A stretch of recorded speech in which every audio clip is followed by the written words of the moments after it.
Hello, and welcome to the League of Extraordinary Atheists for Humanism, where we attempt to apply logic and reason to religion and politics. I'm your host, Matt Clark, or Gray Skeptic, and I am here with the invisible man, Nacho Witness, man behind the scenes. I am not here with my wonderful, beautiful co-host, Christy Santiago. She's out sick today, so you guys are just stuck with me.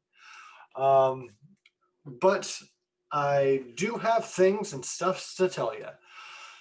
It's been a hell of a week over here in the U.S., and we're just going to talk about a little bit of that. I'm going to try to keep an eye on the chat tonight, and just the best that I can. If you guys have any questions or anything you want to share, please let me know, and I will do my best to respond as quick as I can. I'm trying to minimize parts of my screen so I can make sure the chat is prioritized here for me. Here we go. There, you guys are important. Look at you.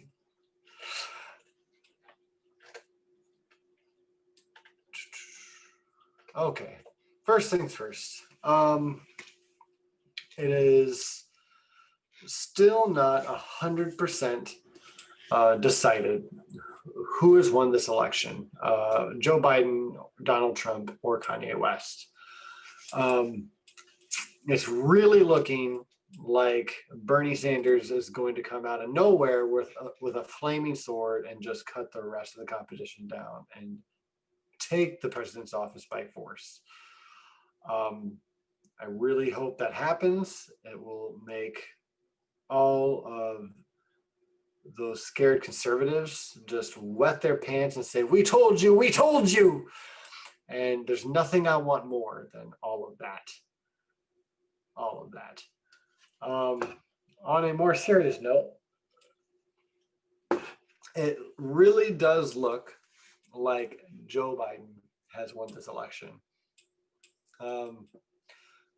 I think we had mentioned last week that there was going to be a red mirage. If we didn't mention that, and if you don't know what that is, well, the red mirage is what they were calling the phenomenon that we were going to see on voting day, this past Tuesday, November 3rd. We were going to see Trump win big that day because most in-person voting was probably going to skew Republican, very red, because so much of the MAGA Juds and Trump supporters, however you want to say it, they were not as afraid of COVID, and many of them didn't want to wear masks. They didn't believe it was a real big issue because the president didn't take it as a big threat, big issue. So a lot of people who voted in person on voting day, they would have voted for Trump, which means the opposite is also most likely true. A large majority of mail-in ballots would be leaning blue, Democratic, or even third party. So that's why we have this red mirage effect, is because the mail-in ballots in almost every state are counted after the voting day in-person ballots. Many states have laws like Pennsylvania, where they have to count the in-person voting day ballots first, and then they can move on to the mail-in ballots and absentee ballots and any abroad ballots, like from our armed servicemen and women from overseas. And yeah, so that's a thing, the red mirage. And it's really funny because I was watching, this will come as no surprise to many of you who watch this show regularly. I was watching the Joe Rogan Experience for my voting day kind of, not news, but I don't know, celebration. That's how I watched the Super Bowl through Joe Rogan, because they had Kyle Kalinske and Tim Dillon, the comedian, who I think is pretty right wing. He's definitely a fan of Alex Jones, which made for a really interesting conversation. But it was really interesting for me to kind of check my phone every now and then, see how the election's going, watch that conversation, and see Kyle and myself both kind of think, fuck, Trump's taking it. He might actually win. And not to say that this election isn't close, because if you're paying attention at all, you should realize that this is very close and he could potentially still take it, but not really. We're so far along, and most mail-in ballots are from very democratic large cities now. So it really looks like this blue cat's in the bag. That said, on Tuesday, I was reminded that it's really easy to get caught up in emotion and get caught up in the moment and really just think, wow, this is happening. This is happening right now. I'm watching it happen. This is how it's going to be. Right. And just kind of get a little scared, really, like, oh shit, maybe we have another 4 years of Trump. Like, it sucks. We can do it. Like, the world's not going to be better for it. It'll be worse. But, fuck. And it's interesting because I knew about the red mirage effect, and so did Kyle Kalinske. He talked about him numerous times, and we both were fooled, like, in the moment. And I feel like I came around a little while after watching it, as did he. Like, you walk away and you remember, oh yeah, the mail-in ballots are definitely going to turn out more blue. And they did. I think Arizona was light red. Michigan and Wisconsin were light red on Wednesday morning. And Georgia, Pennsylvania, North Carolina, and all of those, except North Carolina, have turned light blue. They've all flipped. And it's crazy. It's absolutely crazy. Yes, I haven't seen you around here in a while. Also, I wanted to thank Atheist Justin for jumping into the chat. I haven't seen you here maybe ever. Very cool to have you in the chat. Thanks for clicking that link I sent you. Who else do we have in here? We have Gup, we have Brantley. Very cool. Thank you guys for coming. Everyone should still like message Rachel or Christy and tell her that she needs to get better and be back here. Also, thank you, Rachel, for coming and watching. She waves. So back to it here. Am I happy that Joe Biden is winning? I'm happier than I would be with Trump winning. Yes, I'm asking myself questions. You guys can ask me questions if you don't want to hear me answer my own questions. Otherwise, just sit back and let me do both sides of the interview. Yes, Mac, thanks for asking. I think Joe Biden is the lesser of two evils, which is why I didn't vote for him, because I didn't want to vote for one of the two evils. I let everyone else do it. And when Joe Biden does something stupid here in the next 4 years, and any of my slightly more right-leaning friends say, well, you voted for him, I can be like, no, I didn't. I voted for Bernie Sanders and Tulsi Gabbard. Thank you very much. I didn't ask for this shit. I knew he was a bullshit candidate. What? Trump's a turd sandwich and Joe Biden's a turd taco. And let's be honest, I'd rather have a turd taco, but I really don't want either. So yeah, Joe Biden isn't a great candidate. He's not going to be a great president.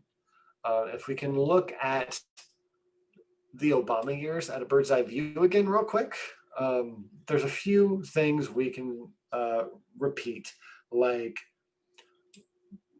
Donald Trump put kids in cages, right? The immigrant children at the borders, but who built those cages? That was the Obama administration. He also had a nickname of deporter in chief. He had deported more immigrants than any other previous president combined.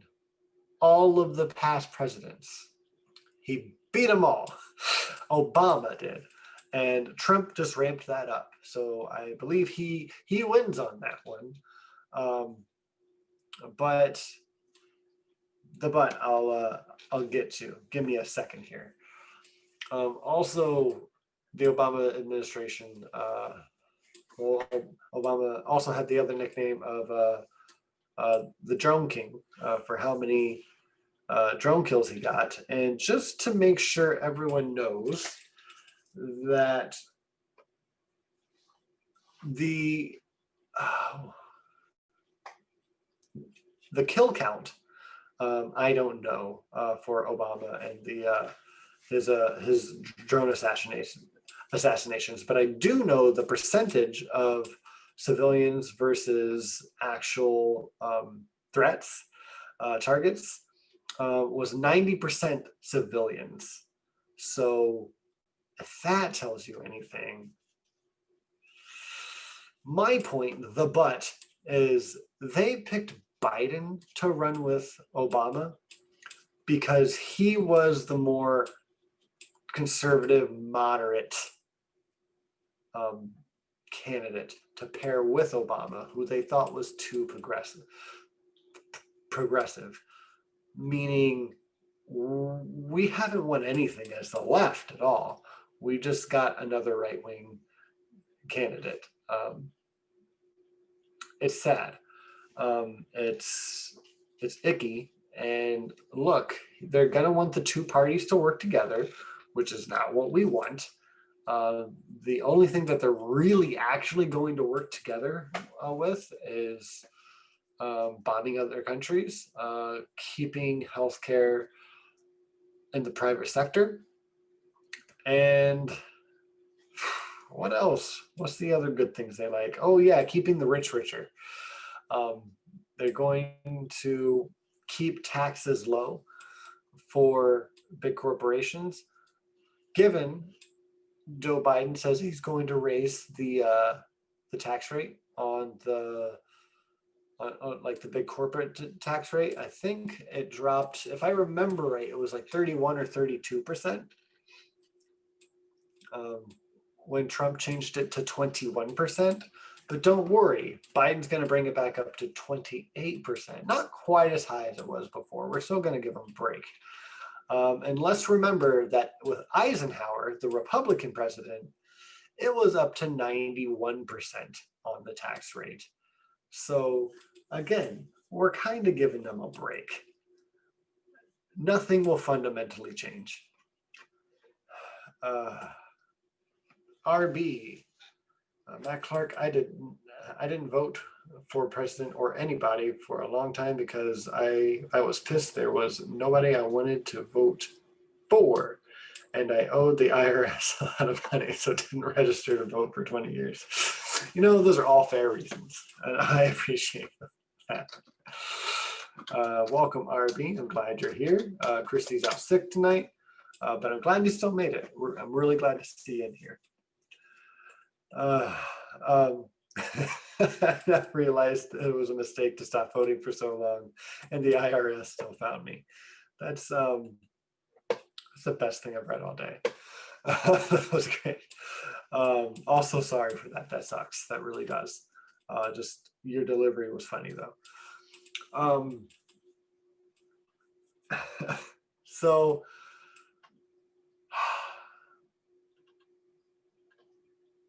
Where do I want to go next? Voter fraud. Voter fraud, voter fraud, voter fraud. If we say it enough times, it exists, right? I'm not sure if you guys have seen the videos yet. The Humanist report, Mike Figueredo, he posted a video, just like nothing of him talking or anything, just this video and his outro. He posted some of the protests for Trump and for stopping the counting of the votes. This is a really severe problem for democracy in general. So much of the population is convinced. Excuse me. Sorry. Is convinced that there is just such crazy out there voter fraud, just things being made up, just hundreds of thousands of votes being like dumped off somewhere to be counted that are just all fraudulent. And there's no evidence of that. The evidence, the closest thing we have to evidence are the mail-in ballots, which Donald Trump has said and proven that they are, in fact, indeed fraudulent. I mean, no, they're not. It's always been legal to mail in your vote. Absentee ballots were sent out, I think, during the Civil War. It was maybe the first times. And this has always been a big part of our country. Also, if you don't know, let me double check this before I all the way say it, but when is the vote certified? When is the Electoral College vote certified?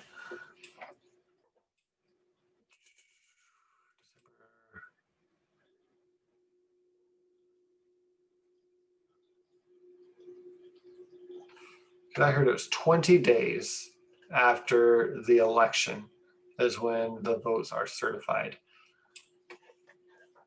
After signing the certified vote, the electors seal and certify the electoral votes in packages containing paired original certificate and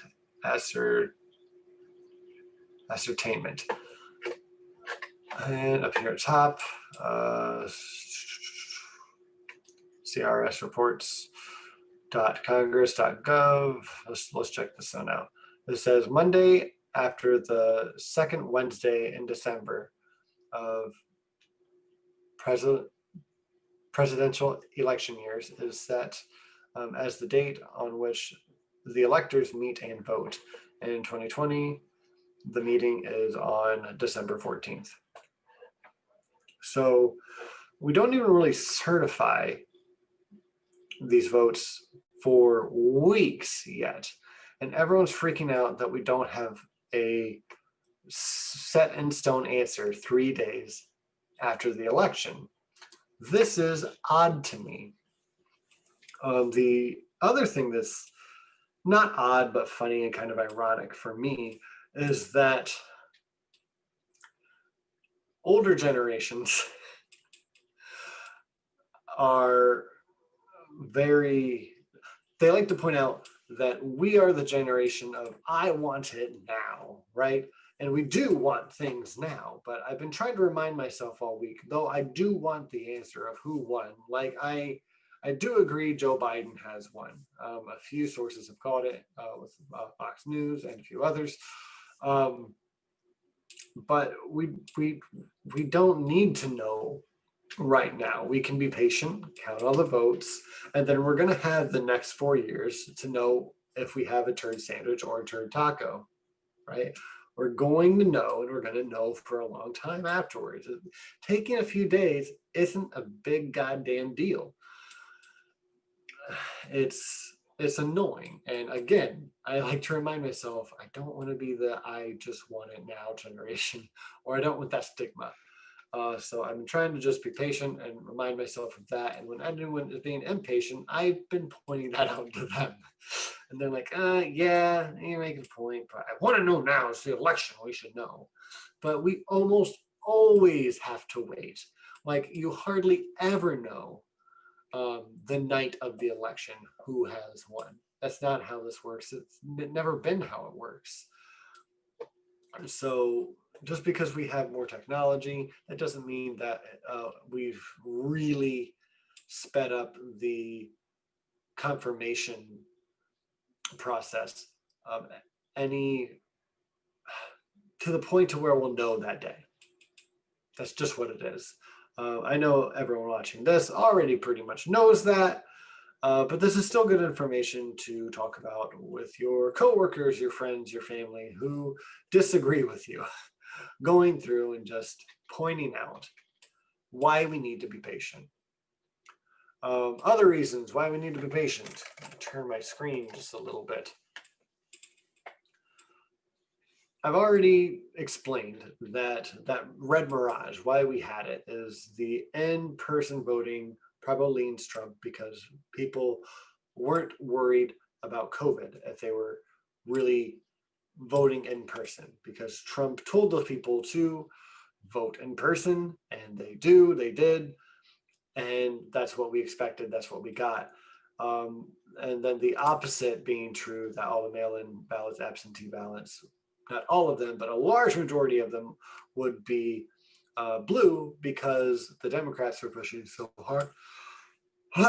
Excuse me. They were pushing so hard for everyone to do a mail-in ballot, especially if you're voting blue. So people who believe the Republicans weren't as worried and would go in person, and people who were more worried and were going to vote blue would absolutely vote on a mail-in ballot. It just makes sense. Everyone that I've spoken to, every Republican who says that there's been fraud and all these mail-in votes are still being counted, and that's like, and what they're all blue. That's fraud. That's fraud to me. I just say that to them. I'm just like, hey, doesn't it make sense and this and that? who's worried about COVID. And everyone I've talked to is like, it makes sense. Because of course it does, right? They're being bamboozled is the big thing. And that's something I think as a humanist, we need to try to understand a little bit when we're talking to people, especially if you aren't big on the two-party dealio. We're so yawny today. I'm so sorry, tonight. But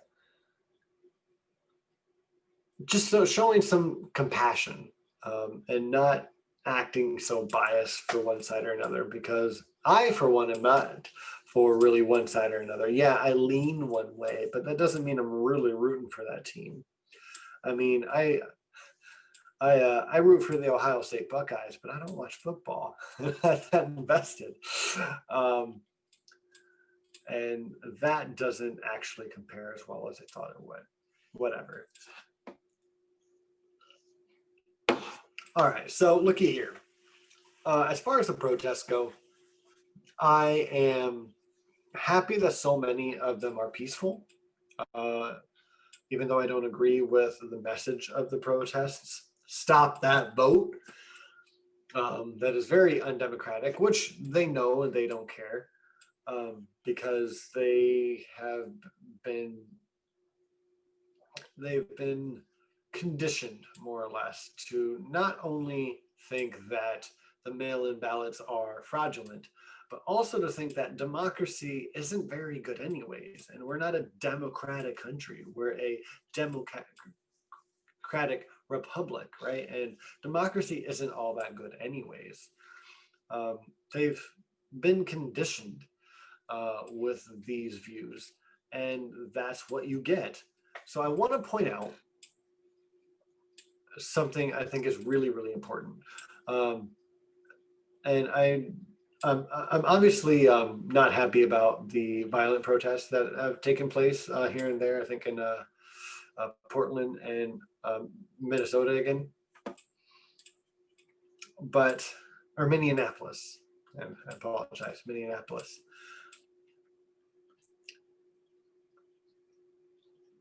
The reason that these right-wingers, these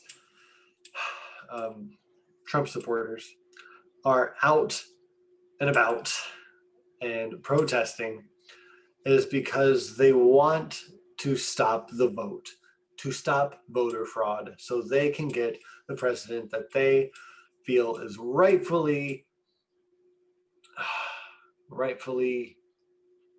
elected to that seat. So it makes sense. And I just got a Charlie horse in my leg. Oh no. Oh, just like exploding. It does make sense. Let me put on my thinking glasses to not think about my Charlie horse anymore. And just stretch out this leg. And I'm going to go over the premises and the conclusions.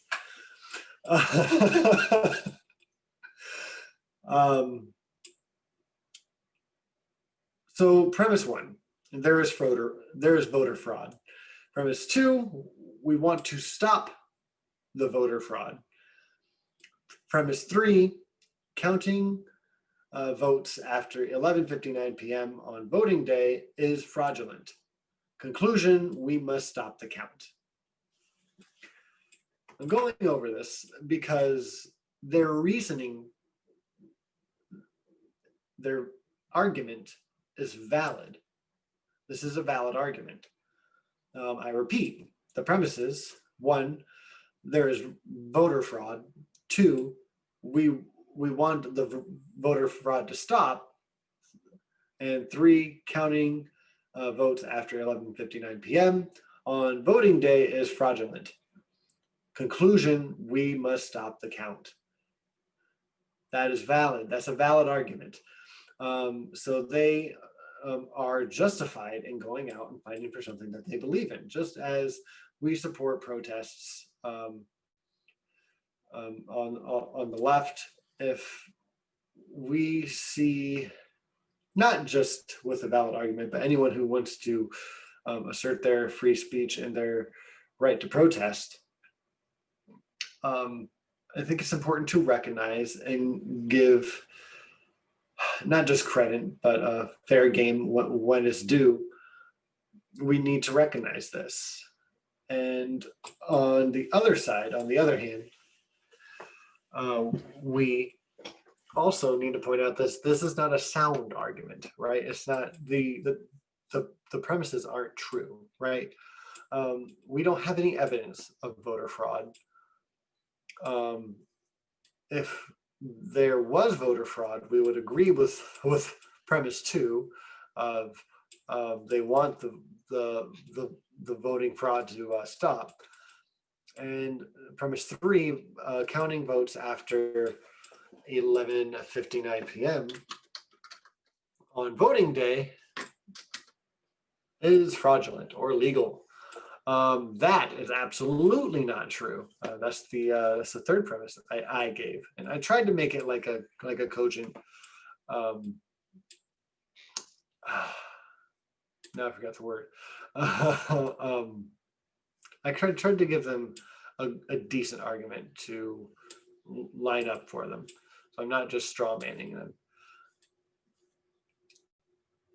Since counting votes after election day isn't fraudulent, and that is beefing up premise 1, that just makes the argument unsound. Which with each premise, it does make a good conclusion, but other than that, right, we don't agree with why they're doing these protests, because they don't have a great reason. They don't have a real reason is the issue. There is no voter fraud, not that we can see anyways, right? Someone saying that there is, like the president of the United States, that it just doesn't make it so. And we know that. I know everyone here watching knows that. But I did want to try to put it out plainly, so it was said, and you guys have an example to bring that up in conversation if you want, because I think that's important. I like to encourage civil discourse and like enlightening discourse. So I hope I have done that. Moving on. What else won this election? There were a few really cool things that I wanted to point out. 3 in particular. Weed won in at least 4 states. And by weed won, I mean voters in Arizona, Montana, New Jersey, and South Dakota declared cannabis for adult use, meaning recreational marijuana is legal in those states, which brings the total number of states who have approved that to 15 out of 50. That's super cool. I bet they're all feeling high and mighty about that. Sorry, there's a pun. You got it.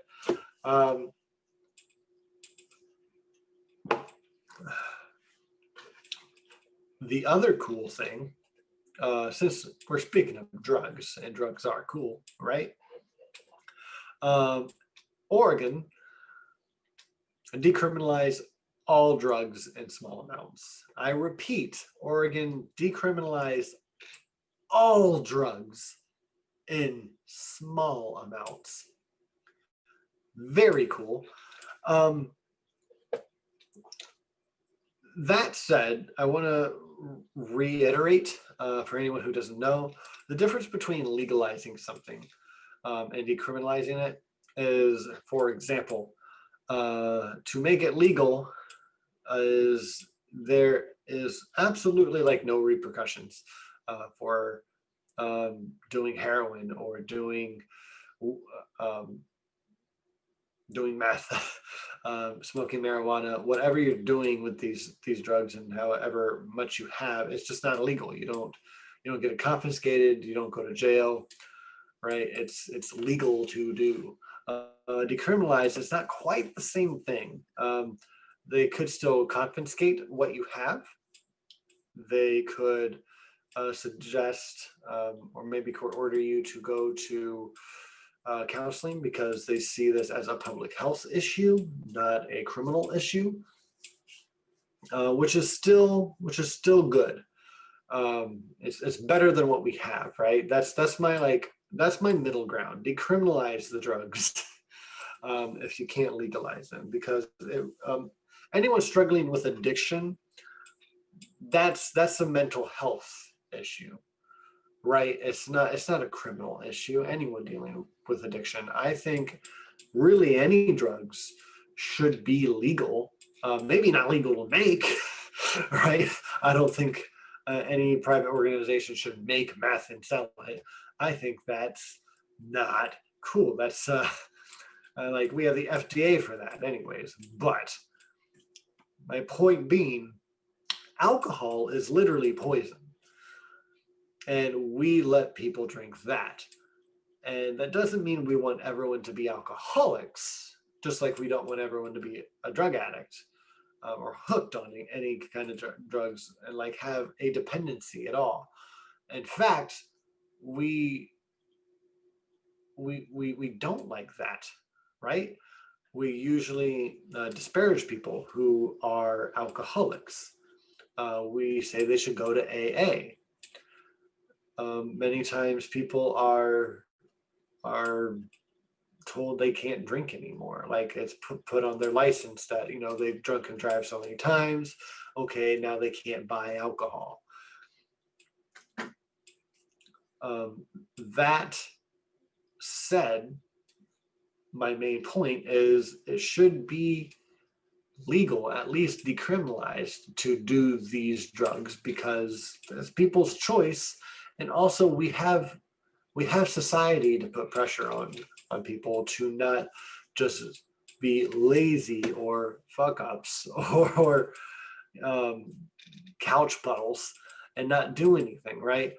People still have a drive when they do drugs, at least when they take them moderately, like responsibly. It's just like alcohol. Like you can't drink all day, every day. When you smoke, you don't smoke like 24/7, 365. That's not how these things go. If they are going that way, there's a bigger issue at hand. It's not just the drug; it's an addiction problem, or it's a depression problem, which could lead to addiction, some kind of substance abuse or dependency. It's a mental health issue. It's a public health issue, and it should be treated as such. So Oregon decriminalized all drugs in small amounts. That's awesome. That's really great news. And they passed weed, recreational marijuana being legal in these states via ballot initiatives, and that's awesome. That said, another ballot initiative that passed was Florida passed a $15 minimum wage, which is awesome. That's amazing. That was part of Bernie's platform. So you can bet they all voted for Bernie too. Oh wait, Bernie didn't run. So, and Biden totally picked that up. Wait, I think he mentioned it once, but do you think he's going to fight for it? Probably not. So they passed it with a ballot initiative, and they didn't vote for Biden, which is really funny to me, actually. I think is kind of great because that really helps arguments on my side. Going into the next point here, which is kind of my final point, honestly, for the night, is what do we do? What do we do with like the progressive movement? Because if Biden has won, the Democrats, the neolibs, could really just be all like, we were right, we won. Looks like we didn't need Bernie Sanders or AOC because, I mean, we had John Kasich during the Democratic convention. We really didn't need anyone who's more left than Biden or Kamala Harris. She's about as far left as anyone can be anyways, and we're doing just fine there. they could really make these poor arguments and say that they don't need any more lefty ideas. But a $15 minimum wage in Florida passed with a ballot initiative because people want those policies. Over 60% of our entire US population wants a single payer healthcare system like Medicare for all. And we don't have that. But if you'd put that on as a ballot initiative, I bet you it would pass, because we can't get a candidate who honestly runs on that, because the Democratic Party won't let them. It's infuriating and it's hilarious to watch the Democratic Party sink itself to keep its donors. And I would love to continue to watch them sink. Like TYT says, like, as soon as Biden's in office, we're gonna like jump right back on his balls and bust him. And I'm gonna do the same thing, except I didn't jump on his balls in the first place. And I'm glad I didn't. I'm gonna stay consistent. I'm going to give Biden credit where credit's due, as I have given Trump credit where credit's due, even though I don't like either of them. Because that's the right thing to do. You take it issue by issue, and you can judge a person on their character too. And that's okay. But you have to have balance. You have to be honest when you need to be honest. And you have to be honest still and call out bullshit when it's easy to do and when it's hard to do. And that's what I'm gonna try to continue to do here on this show when I see issues. And I know that's what Christy's gonna do. And I hope you guys continue to high five and thumbs up us for it. What do we need to do was the question. I did want to read a tweet and I forgot to save it. So I will remind everyone that one thing that we need to do is we need to push for more than almost anything else as legislation. We need to vote for we need to get enacted ranked choice voting and back up by paper ballots. We need it so bad for our democracy. We need to get rid of gerrymandering. We need to get rid of the Electoral College. All of these things would really help get democracy to work better, because even if we get rid of the Electoral College, look at the popular vote now. Let me help. Voting results. Google. Joe Biden, 264. Donald Trump, 214. The light blue states are Nevada, Pennsylvania, Georgia, and the two light red states are North Carolina and Alaska. So, the vote count. Nevada, 632,000. The vote count that was for Joe Biden. For Donald Trump is 609,000. That's only 21,000 off. In Pennsylvania, the vote count for Joe Biden is 3,337,000. And for Donald Trump is 3,308,000. Joe's getting a larger lead. You see, they're not by like hundreds of thousands, though. Georgia, Joe Biden has 49.4% of the vote, and Donald Trump has 49.3% of the vote. The vote counts are 2,456,845, and Donald Trump is 2,452,000, as opposed to the 56 for Joe Biden, 1,825. Again, please check these yourself. I'm not going to pull them up for you guys to look at right now. The overall vote count is 74,795,300 votes for Joe Biden. That was 74,795,300, and for Donald Trump, I'm sorry, is 70,533,207. It's 4 million off. That's not great. This should have been a real landslide victory for a candidate as shit as Donald Trump.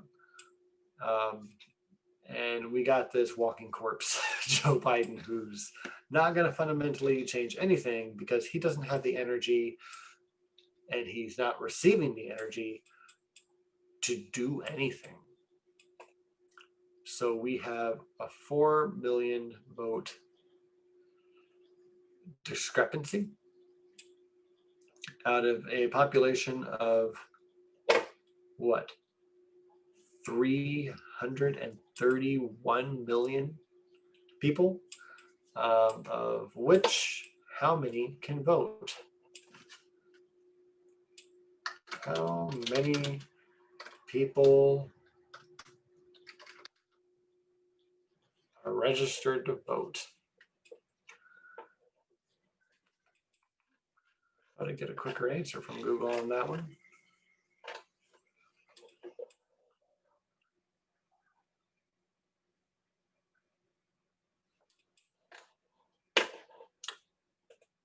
Interesting. Doesn't say. I'm not getting a quick answer. I know in 2016, though, we only got about not even 50% of the voting population to vote. And that's sad. So my whole point of looking this up at all, and thanks RB for posting those up.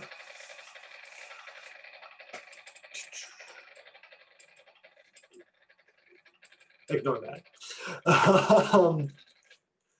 So the point is, now that I have my train of thought back, is if we get ranked choice voting, let's say max dreams come true and everyone wants Bernie Sanders to come in with a flaming sword and wipe out the rest of the opponents and take the office by force like the communist he is. Everyone votes number one for that, and then everyone else, and everyone splits the vote for their second and third choice between Joe Biden and Donald Trump and Kanye West. If Bernie is everyone's number one and number two, and everyone else is mixed up between the four, Bernie wins. And it changes the dynamics of how we look at vote counting. And more people are happy with who became president. If you have 4 or 5 people to choose from, let's say Joe Biden, Donald Trump, Bernie Sanders, Kanye West, and Howie Hawkins. Let's say we have those 5 candidates. and 3 of them or 2 of them inch towards the top instead of just 2 of them, we really get better democracy out of it. Again, I'm kind of preaching to the choir. We have all of our wonderful regulars tonight. But I really wanted to nail that point home. You have to vote like 6 times with ranked choice. You get to vote like 6 times with ranked choice, pretty much. It's pretty cool. I really think we need that to really help our democracy. Lastly, I agree with Jimmy Dore, no big surprise. We really could use a general strike, and we need a People's Party. And speaking of needing a People's Party, if you go to peoplesparty.org, or check it first. Here you go. Would you guys check out what that is? If you don't already know about the People's Party, this is a cool thing that they're trying to get together for the next election. It's not just leftist positions or rightist positions. It's about positions that the populace really wants, right? Like Medicare for all. Over 50% of Republicans want a single-payer healthcare system, and over 90% of Democrats want it. So we should go for that. That's how the shit works. Half the country loves guns, need guns. The other half doesn't want guns to be taken away. They want stricter gun laws. You kind of meet in the middle, and you want at least common sense gun laws, right? And I think that's about where they land for the People's Party. Like, you just need common sense gun laws. We need to crack down on maybe some more dangerous firearms. And that's about it. Like, there is no extremist view with the People's Party, because it's trying to just figure out what the people in general want and actually have the government do what the people want. It's a crazy idea. We need a People's Party, and there's a peoplesparty.org. So please check it out. Check it out now. No, I mean, check it out in like a minute, because I'm going to wrap up for the night. You guys have been wonderful. Thank you for listening to me rant for almost an hour, about 50 minutes here. Really appreciate it. We miss you, Christy. I hope you're getting some good rest, and we love you. Brantley, theoretically, RB, Smitty, where the fuck you at? I noticed you're not here tonight. We had Alias Fake Name, Atheist Justin. Thank you all for coming to watch tonight. I really appreciate you guys. Again, just listening to me rant and being interested in what we do every week. You guys are awesome. And to hell with it. You guys have a wonderful weekend, and